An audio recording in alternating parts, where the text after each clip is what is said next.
looking again specifically at the case of China, I know at Amnesty we were paying a lot of attention to them recently, particularly because of the build-up to the Beijing Games. With the enormous amount of effort the Chinese government's putting in to try and control and censor the web, is there still room when you went to China? Is there still room for bloggers and writers to still maneuver online, or is it really as dire as some of the critics in the West might put it?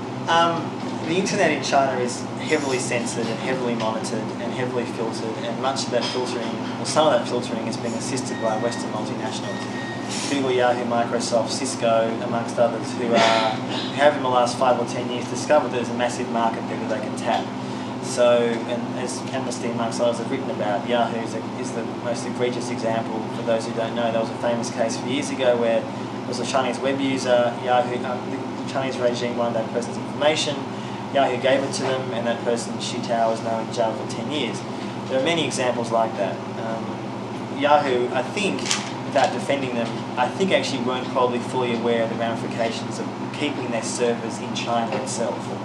In other words, the Chinese regime comes knocking and it's more difficult for them to say no.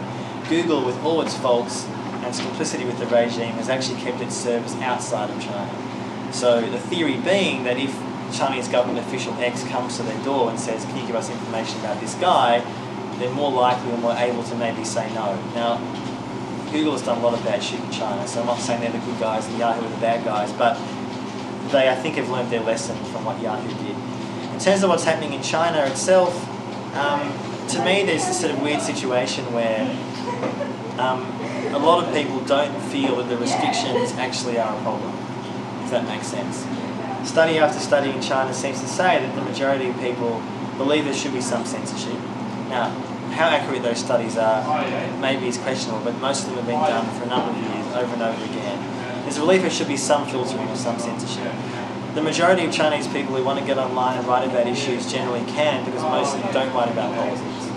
And the issues that people are allowed to write about or can write about is opened up in the last step. Even talking about official corruption was not really possible online years ago, possible full stop, and now it is. So that to me is a healthy sign of progress.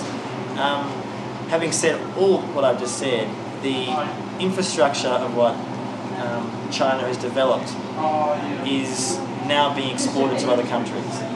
So the technology and the infrastructure and the ideas of how you censor a web and essentially try and maintain a one-party state is so sophisticated now, both through tens of thousands of people the regime employs to monitor the web every day, all day, and to infrastructure and hardware which is utilised in a very sophisticated way to block out problematic issues or themes or keywords. No one ever knows what all those keywords are, apart from Falun Gong, Taiwan, democracy, the obvious ones, but there's tens of thousands of them, and they change all the time. So, I guess in answer to your question, is there freedom to people to have movement online? Yes. Is there a great deal of freedom to talk about criticising the Communist Party? No. Is there, though, increasing space to actually have debates within, strict boundaries about what is problematic with society? Yes. And many people have argued that when it comes to China, the web actually could be increasing the regime's strength rather than lessening it. Because now you have a situation where much of the regime can see what people are thinking and what they're saying. In the so-called good old days, you didn't have that. People may have talked and criticised the regime, but how would the government know? Now, the regime, through its web censorship, actually can see and hear what people are talking about. And they can react, and as they are. For example, after the Sichuan earthquake, there was a great deal of government response, realising that people were pissed off with the fact that buildings were collapsing. Now, I'm not suggesting the regime has fully dealt with that properly. They didn't at all. But there was a sense, at least a little bit, that the regime wants to continue it wants to last.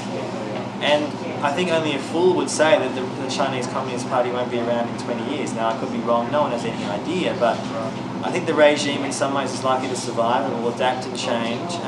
It'll open up, but ultimately I think it's likely to probably survive, barring some unforeseen circumstance of revolution. But at the moment, at least, despite dissidents who do speak out bravely criticising the regime, there is very little evidence, but there's no evidence at all, of a really strongly concerted campaign against the regime. It just doesn't exist. If it does, it's very, very underground and nobody knows about it. It's tiny.